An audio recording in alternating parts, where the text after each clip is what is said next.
competitors now ramping up, and as you're familiar with BYD, which is also on the West Coast, I think they're ramping up production of their electric vehicles.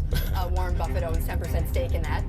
Why do you laugh? BYD is trying to compete. Why do you laugh? Have you seen that car? कुछ साल पहले तक BYD को लोग मजाक समझते थे। This plain-looking sedan is actually one of them. It's from Chinese automaker BYD. Bad-looking car. It sort of looks like a Corolla or maybe a Kia Optima. Vehicles that are ready, that are up to snuff in terms of quality, fit and finish, design, that remains to be seen yet. You don't see them at all as a competitor. I don't think they have a great product. In fact अगर Tesla को देखें तो उसके पास charismatic, visionary, billionaire founder था, वहीं BYD को एक farmer government employ lead कर रहा था, जिसके पास ना तो कोई ऑटोमोबाइल में डिग्री थी, ना डिजाइन में डिग्री थी, और ना ही कभी उसने टेक जैसे फील्ड में काम किया था। इवन वो कभी भी कोई टेक प्रोडक्ट भी बिल्ड नहीं किया था। 2021 में टेस्ला जहां 9,30,000 कार सेल करके $53 बिलियन का रेवेन्यू जनरेट करती है, वहीं BYD मुश्किल से 5 लाख सी कार सेल कर पाती है और सिर्फ $32 बिलियन ही बना पाती है। वैसे तो $32 बिलियन बहुत होते हैं, लेकिन टेस्ला के सामने ये कुछ भी नहीं था। वॉरेन बफेट BYD में कुछ अलग देखते हैं और वो कहते हैं कि BYD टेस्ला से भी अच्छे कार्स बना सकती है।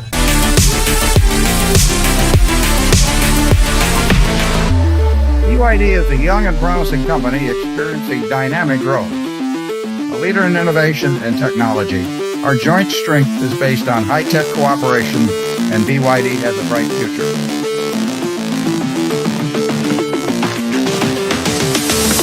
और आगे चल के हर बार के जैसे बफेट इस बार भी सही साबित होते हैं। 2024 में टेस्ला जहां सिर्फ $97 बिलियन का रिवेन्यू जनरेट कर पाती है, वहीं BYD $108 बिलियन का रिवेन्यू जनरेट करती है और BYD दुनिया को जोरदार अंदाज में बता देती है कि अब शहर में असली डॉन आ चुका है। It likes to describe itself as the biggest car brand you've never heard of.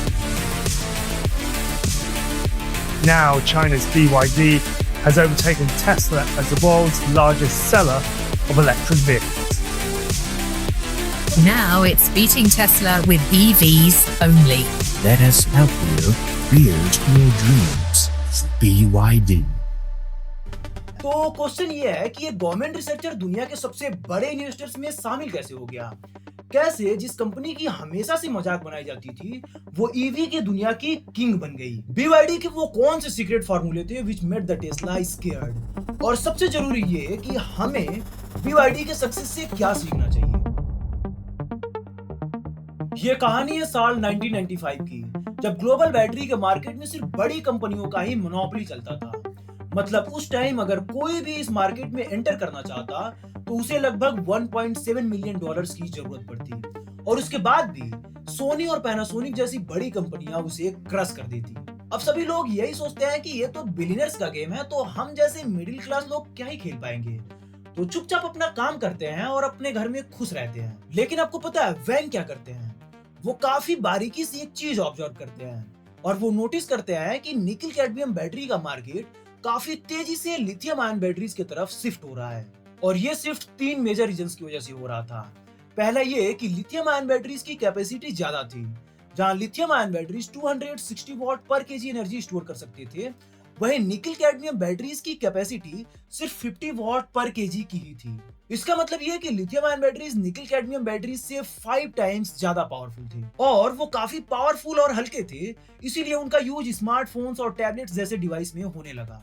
दूसरा रीजन ये था कि निकल कैडमियम बैटरीज अगर पूरी तरह से डिस्चार्ज ना हुए हो तभी आप उन्हें चार्ज कर दें तो समय के साथ धीरे धीरे वो डैमेज होने लगते थे और उनकी कैपेसिटी भी कम हो जाती थी।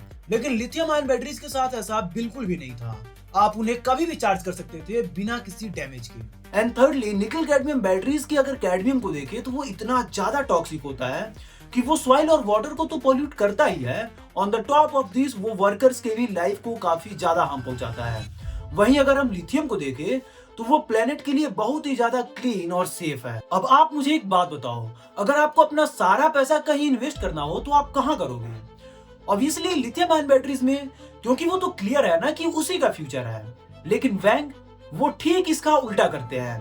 वो अपना सारा पैसा एक निकिल कैडमियम बैटरीज का फैक्ट्री बनाने में लगा देते हैं। और रिसर्च करते करते जब मुझे पता चला कि ऐसा क्यों, तो मैं भी आप ही के जैसे शौक रह गया। वैंग ऐसे इसलिए करते हैं क्योंकि सोनी और साइनो जैसी बड़ी कंपनियां जब लिथियम आयन बैटरीज पे शिफ्ट हो गई, तब अभी भी IBM जैसी बड़ी कंपनियों को निकिल कैडमियम बैटरीज की जरूरत थी। और वैंग को इसी बीच एक हिडन अपॉर्चुनिटी दिखती है और वो सोचते हैं कि ये उन कंपनियों को सर्विस देंगे जिन्हें बड़ी कंपनियां इग्नोर कर रही हैं। सो वैंग अपने कजिन से लोन लेते हैं और अपना सारा पैसा एक निकिल कैडमियम बैटरीज का फैक्ट्री बनाने में लगा देते हैं। और यही ट्विस्ट आता है, जब जापानीज कटिंग एज टेक का यूज कर रहे थे, तब वैंग ठीक इसका उल्टा काम कर रहे थे। वैंग कहते हैं कि देखो भाई, अगर जापान के पास टेक्नोलॉजी है तो हमारे पास चीप लेबर्स है। इनफैक्ट अगर डेटा देखें तो 1995 में जापान में मिनिमम मंथली वेज $189 थे। मतलब एक लेबर मिनिमम मंथली $189 अर्न करता था। लेकिन चाइना में देखें तो मिनिमम मंथली वेज सिर्फ $24 ही था। मतलब चाइना का एक लेबर मंथली सिर्फ $24 ही अर्न करता था। और इसीलिए वैंग महंगी मशीनों के बजाय सिंपल सिस्टम बिल्ड करते हैं जिसमें वर्कर्स अपने हाथों से काम कर पाए और ना कि किसी रोबोट्स का यूज हो। और आगे चलकर यही BYD का सुपर पावर बनता है। और जितने भी स्ट्रेटजीज वैंग यूज करते हैं उनमें से एक स्टोरी तो आपका दिमाग हिला कर रख देगी। इवन ये स्टोरी BYD के डेस्टिनी को भी बदल के रख देती है। एक्चुअली निकिल कैडमियम बैटरीज को बनाने के लिए डस्ट प्रूफ रूम की जरूरत पड़ती थी, क्योंकि कैडमियम हाईली टॉक्सिक और हैवी रिएक्टिव मेटल है। यहाँ तक कि एक छोटा सा भी डस्ट, ऑयल या फिर मॉइस्चर का पार्टिकल भी इसके इलेक्ट्रोड को कंटेमिनेट कर सकता है, मेटल को डैमेज कर सकता है, जिसकी वजह से बैटरी की परफॉर्मेंस गिर जाती है। इवन कुछ केसेस में तो बैटरीज में आग भी लग जाती है। यहाँ तक कि वर्कर्स को full body suit, mask, gloves, hair cover का यूज करना पड़ता था ताकि उनकी छोटे से भी स्किन फ्लैक्स या फिर उनके सांस की हवा बैटरी के कांटेक्ट में ना आ जाए। इसीलिए प्रोडक्ट और वर्कर्स दोनों को प्रोटेक्ट करने के लिए मैन्युफैक्चरिंग एक super clean dust proof room के अंदर होता था। जहाँ नॉर्मल एयर में 35 मिलियन डस्ट पार्टिकल पर क्यूबिक मीटर होते हैं, वहीं इस क्लीन रूम में सिर्फ 3500 डस्ट पार्टिकल पर क्यूबिक मीटर होते हैं। मतलब नॉर्मल एयर से इस रूम की हवा 99.9% ज्यादा साफ होती है। लेकिन आपको पता है वैंग क्या सोचते हैं? वो कहते हैं कि अगर चलते चलते आपके पैर गंदे हो रहे हो तो इसका मतलब ये थोड़ी ना है कि आप पूरी दुनिया में ही कारपेट बिछाओगे और इसलिए आप बस शूज पहनोगे, राइट? और तब वो सोचते हैं कि पूरी फैक्ट्री को ही क्लीन करने की क्या जरूरत है, जब केवल बैटरी को ही क्लीन एनवायरनमेंट चाहिए। बैटरी बनाने के लिए एक बड़ा सा क्लीन रूम बनाने के बजाय वैंग एक स्मॉल ट्रांसपेरेंट क्लीन बॉक्स तैयार करते हैं जिसमें वर्कर्स अपना हाथ डालकर बैटरी को मैन्युफैक्चर कर सकते थे। और यही स्ट्रेटजी वैंग को 3 सुपर पावर देती है। पहला, अब पूरे बिल्डिंग को ही प्रोटेक्ट करने की जरूरत नहीं थी, अब सिर्फ उस बॉक्स को ही प्रोटेक्ट करना था। इसीलिए वैंग उससे $1 मिलियन बचा लेते हैं। बॉक्स में बैटरी बनाने वाले कॉन्सेप्ट और कुछ और दूसरे स्ट्रेटजी से वैंग अपना total input cost 60 to 70% reduce कर लेते हैं, जबकि वहीं उनके कंपटीटर्स इनसे 6 से 7 गुना ज्यादा मैन्युफैक्चरिंग में ही सिर्फ खर्च कर रहे थे। तीसरा, अगर सोनी को अपना प्रोडक्शन स्केल अप करना पड़ता तो उन्हें दूसरे बड़े बड़े क्लीन रूम्स बनाने पड़ते जिनके लिए उन्हें थाउजेंड्स ऑफ करोड़ की इन्वेस्टमेंट लगती, जबकि वहीं BYD को अपना प्रोडक्शन स्केल अप करने के लिए सिर्फ दूसरे वर्कर्स और उन ट्रांसपेरेंट बॉक्सेस की जरूरत पड़ती। और इस तरह से ultra low cost production, easily scalable model और मार्केट में ह्यूज कॉस्ट बेनिफिट का यूज करके BYD पैसे छापने लगती है। And this is how BYD Nokia और मोटोरोला जैसे बड़े बड़े क्लाइंट्स को भी सप्लाई देने लगती है। साल 2002 आते आते ये लोग 31% मार्केट को एक्वायर कर लेते हैं। And this is how they made their money. अब आप जरा सोचो कि अगर आप एक गवर्नमेंट एम्प्लॉय होते और बैटरीज बेचकर आप मिलियंस ऑफ डॉलर्स बना रहे होते तो आप खुश होते, राइट? लेकिन वैंग खुश नहीं थे।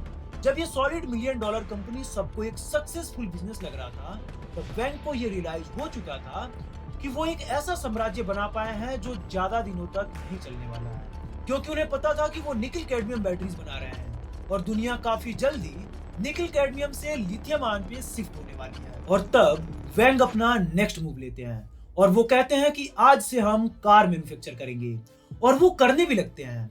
लेकिन प्रॉब्लम ये थी कि वो कार्स बहुत ही बकवास थे। और जब 10 सालों तक BYD अपने ये बकवास कार बना रहा था, तब उधर टेस्ला अपने ग्रेट प्रोडक्ट्स लॉन्च कर रहा था। अमेरिका में पूरा EV मार्केट को रिवोल्यूशनाइज कर दिया था। और जैसे ही टेस्ला चाइना में आता है, वो अपना $1 बिलियन का कंपनी खड़ा कर देता है।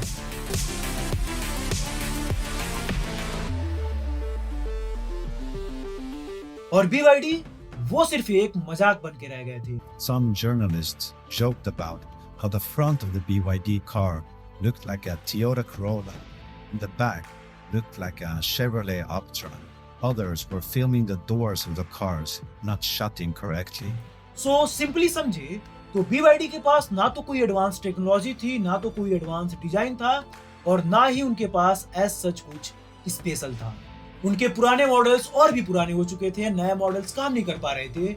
इवन उन्होंने जो यूएस में इलेक्ट्रिक बसेस लॉन्च किया था वो भी काफी पुअर परफॉर्मेंस दे रहे थे, मैकेनिकल इश्यूज फेस कर रहे थे और काफी घटिया ड्राइविंग एक्सपीरियंस दे रहे थे। और इसके पहले कि हालात और खराब होते तब तक 2020 में पेंडेमिक आ जाता है, और पेंडेमिक के आते ही सप्लाई चेन टूट जाता है, कार सेल होने बंद हो जाते हैं, और BYD के पास 2,24,000 एम्प्लॉय थे। अगर सेल नहीं होते तो वो लोग उन्हें पे नहीं कर पाते। और देखो उस समय Tata Motors, Jaguar, land rover, Nissan सब लॉस में चल रहे थे। लेकिन मैं सरप्राइज हो गया ये जानकर कि 2020 में BYD $643 मिलियन का प्रॉफिट बना दिया है। तो सवाल ये है कि आखिर ये कैसे पॉसिबल है?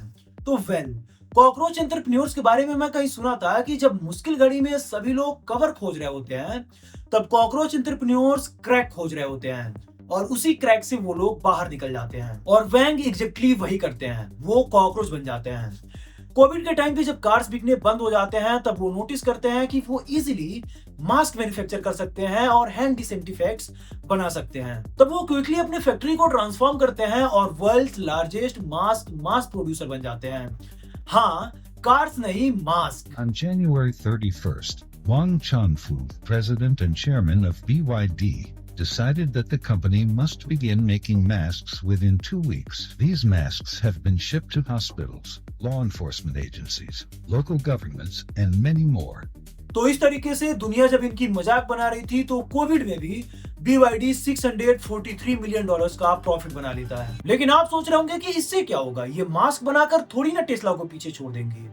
आप एकदम सही सोच रहे हैं। लेकिन वैंग को यह बात समझ में आ चुकी थी कि ईवी के मार्केट में सक्सेस पाने के लिए उन्हें इन 3 चीजों पे मजबूत पकड़ बनाना होगा: कॉस्ट, रिसर्च एंड डेवलपमेंट और डिजाइन। फॉर एग्जांपल, एक व्हीकल को मैन्युफैक्चर करने में जितनी इनपुट कॉस्ट लगती है टेस्ला उसको बहुत ज्यादा मिनिमाइज कर चुका था। जैसे 2017 में देखें तो टेस्ला को एक कार मैन्युफैक्चर करने में लगभग $84,000 को खर्च करना पड़ता था, जबकि 2022 आते आते ये लोग अपने इनपुट कॉस्ट को इतना ज्यादा मिनिमाइज कर लेते हैं कि अब इन्हें सिर्फ $36,000 ही खर्च करने पड़ रहे थे एक व्हीकल को बनाने के लिए। $10,000 कम में ही टेस्ला अपनी एक कार को मैन्युफैक्चर कर पा रहा था। एंड लास्टली वैंग ये रियलाइज करते हैं कि उनकी कार्स को टेस्ला की भी कार से ज्यादा अच्छा दिखना पड़ेगा। बैटरी से कमाए हुए सारे पैसे को रिसर्च एंड डेवलपमेंट में डालकर BYD 2020 में कुछ ऐसा बनाती है जिसको सुनकर टेस्ला के भी रातों की नींद उड़ जाती है। और ये था ब्लेड बैटरी। जिन्हें नहीं पता उनके लिए 2020 में टेस्ला अपने मॉडल 3 में NMC बैटरीज मतलब निकिल मैग्नीज कोबाल्ट बैटरीज का यूज करती थी, और इसके साथ एक बहुत ही बड़ा और डेंजर प्रॉब्लम था। Tesla is investigating this fiery explosion in Shanghai. It appeared to show a Model S bursting into flames in a parking lot. The fire spread to the home and burned it down. तो NMC battery जब भी damage होती या फिर थोड़ा heat होती तो उनमें आग लग जाती, जिससे डेथ का भी खतरा बढ़ जाता। लेकिन BYD के ब्लेड बैटरी को बनाने के लिए लिथियम आयन फॉस्फेट केमिस्ट्री का यूज किया गया था। ये बैटरी इतनी ज्यादा पावरफुल थी कि ये नेल पेनिट्रेशन टेस्ट को भी इजीली पास कर सकती थी। एक्चुअली इंजीनियर्स एक नेल को बैटरी के अंदर तब तक ड्रॉप करते थे जब तक कि वो कंप्लीटली बैटरी को पेनिट्रेट ना कर जाए, जिसकी वजह से बैटरीज का टेम्परेचर बढ़ जाता था और उनमें आग लग जाता था। लेकिन सरप्राइजिंगली BYD के ब्लेड बैटरी पर इस टेस्ट का कोई असर नहीं पड़ता था। आग लगना तो छोड़ो, उसमें से एक स्मोक भी नहीं निकलता था। इनफैक्ट नेल को कंप्लीटली बैटरी में ड्रॉप करने के बाद भी मुश्किल से उसका टेम्परेचर 30 to 60 डिग्री सेल्सियस तक ही पहुंचता था। मतलब आप समझ रहे हो, जहां पहले एक ईवी कार में नॉर्मल से एक्सीडेंट में भी आग लगने का खतरा रहता था जिससे जान भी जा सकती थी, वहीं इस ब्लेड बैटरी में आग लग ही नहीं सकती थी। इनफैक्ट BYD की बैटरीज अपनी सेफ्टी के लिए इतना ज्यादा फेमस हो गई कि टेस्ला खुद 2024 में BYD से बैटरीज खरीदने लगता है।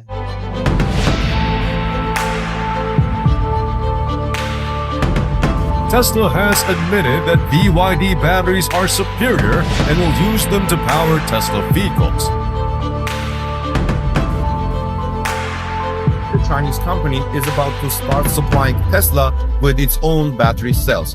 BYD's unit FinDream secured over 20% of orders from March and supplies will begin in the first quarter of next year. Secondly BYD अपने इनपुट कॉस्ट को रिड्यूस करने के लिए एक्सीलेंट परफॉर्म करती है। देखिए, जहां चाइना में BYD के एक मॉडल सील की प्राइस $50,000 है, वहीं सील का कंपटीटर टेस्ला का मॉडल 3 का प्राइस $36,000 है। एंड इवन यूएसए में जहां BYD सील की प्राइस $46,000 है टैरिफ के साथ, वहीं टेस्ला मॉडल 3 की प्राइस $36,000 है बिना किसी टैरिफ के। और जहां चाइना में टेस्ला के कार्स की कॉस्ट $36,000 से स्टार्ट होती है, वहीं BYD की कार्स केवल $7,000 से मिलना स्टार्ट हो जाती है। तो क्वेश्चन ये आता है कि आखिर BYD इतना कम इनपुट कॉस्ट अचीव कैसे करती है? वेल, तो BYD एक चाइनीज कंपनी है और इसके पास अपना बैटरी प्रोडक्शन यूनिट है, इसीलिए BYD को हर एक कार पर $2,000 to $4,000 का सब्सिडी मिल जाता है। और सेकेंडली BYD खुद ही फुल इंटीग्रेशन करती है, जहां वो माइनिंग से लेकर मैन्युफैक्चरिंग तक, डिजाइनिंग से लेकर बैटरी तक हर काम खुद ही संभालती है। और इसीलिए सिर्फ यहीं से टेस्ला मॉडल 3 के कंपैरिजन में इनका 10% इनपुट कॉस्ट कम हो जाता है और वेस्टर्न कंपनीज के कंपैरिजन में तो इनका 30% इनपुट कॉस्ट कम है। अगर कोई भी ईवी लेने के बारे में सोचता है तो उसके दो मेन कंसर्न होते हैं, पहला प्राइस और दूसरा रेंज। और यही रीजन है कि BYD ईवी नहीं PHEV बनाना शुरू कर देती है। जिनको नहीं पता है उनको बता दूं कि BEV मतलब एक फुल्ली इलेक्ट्रिक व्हीकल जो बिना बैटरी के चल ही नहीं सकती, जबकि वहीं PHEV मतलब एक हाइब्रिड व्हीकल जो बैटरी से तो चल ही सकती है, उसके साथ साथ वो गैस इंजन से भी चल सकती है। मतलब अगर आपकी बैटरी डिस्चार्ज हो जाती है तो आप आगे जाने के लिए अपने गैस इंजन का भी यूज कर सकते हैं। By the way, PHEV stands for plug in hybrid electric vehicle, और यहीं पर जादू होता है। एक्चुअली एक फुल्ली हाइब्रिड इलेक्ट्रिक व्हीकल बनाने से ज्यादा एक PHEV को बनाने में 3 मेजर फायदे हैं। सबसे पहले तो ये कि एक ईवी बनाने के लिए सबसे ज्यादा कॉस्ट उसकी बैटरी बनाने में लग जाता है, approx 40% cost of total manufacturing cost, जबकि वही PHEV में एक छोटे से बैटरी की जरूरत पड़ती है, जहां से 20 to 30% कॉस्ट ऑफ इंपोर्ट बच जाता है। सेकेंडली BYD रेंज एंजाइटी को एलिमिनेट कर देती है, क्योंकि ये एक ईवी है, इसीलिए लोगों को कॉस्ट एडवांटेज के साथ साथ उनको एक IC इंजन भी मिल जाता है। और चाइना के टियर 2 टियर 3 एरिया में वहां लोग प्योर ईवी टेस्ला से ज्यादा PHEV BYD पसंद करते हैं। थर्डली, अगर हम चाइना की पॉपुलेशन को देखें तो चाइना में 4 मेजर कैटेगरीज हैं। चाइना 1 जिसमें 23 मिलियन लोग ऐसे हैं जो $18,000 पर पर्सन पर ईयर कमाते हैं। चाइना 2 जिसमें 242 मिलियन पॉपुलेशन रहती है और $7,000 से $18,000 पर पर्सन पर ईयर कमाती है। चाइना 3 जिसमें 493 मिलियन लोग रहते हैं जो $3,000 से $7,000 पर पर्सन पर ईयर कमाते हैं। और चाइना 4 जिसमें सबसे करीब 645 मिलियन पॉपुलेशन रहती है, ये लोग अप्रॉक्स $3,000 पर ईयर पर पर्सन कमाते हैं। तो टेस्ला अपने कार चाइना 1 में 23 मिलियन लोगों को सेल कर सकता है और बेयरली चाइना 2 में अपने बेस मॉडल को सेल कर सकता है। वहीं BYD अपने कार्स को चाइना 1, चाइना 2 और चाइना 3 को भी आसानी से बेच सकता है। मतलब BYD अपने मॉडल 758 मिलियन लोगों को बेच सकती है, और वो भी टियर 2 टियर 3 जैसे सिटीज में जहां चार्जिंग इंफ्रास्ट्रक्चर भी नहीं है, जबकि टेस्ला अपने मॉडल्स को सिर्फ 265 मिलियन लोगों तक ही बेच सकती है। तो अगर आप इस चार्ट को देखें तो आउट ऑफ 6 उनमें से 5 कार्स BYD की होती हैं और सिर्फ एक कार ही टेस्ला की होती है। And most importantly top 2 PHEV की जो सेल है वो टॉप 3 BEV के कंबाइंड सेल से भी ज्यादा होती है। और इस तरीके से दोस्तों वैंग कॉस्ट, एक्सेसिबिलिटी और रिसर्च एंड डेवलपमेंट के प्रॉब्लम को सॉल्व करके खुद को गेम चेंजर साबित कर देते हैं। और अगर आप अब BYD के डिजाइन को देखो तो they look like this.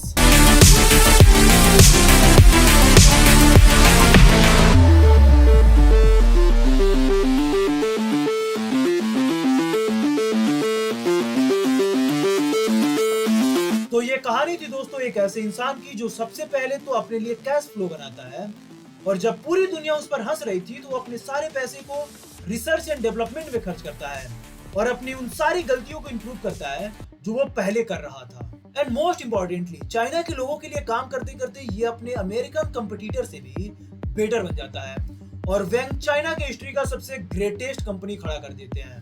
Literally ये बंदा कमाल कर देता है। तो ये थी दोस्तों BYD की क्रेजी स्टोरी।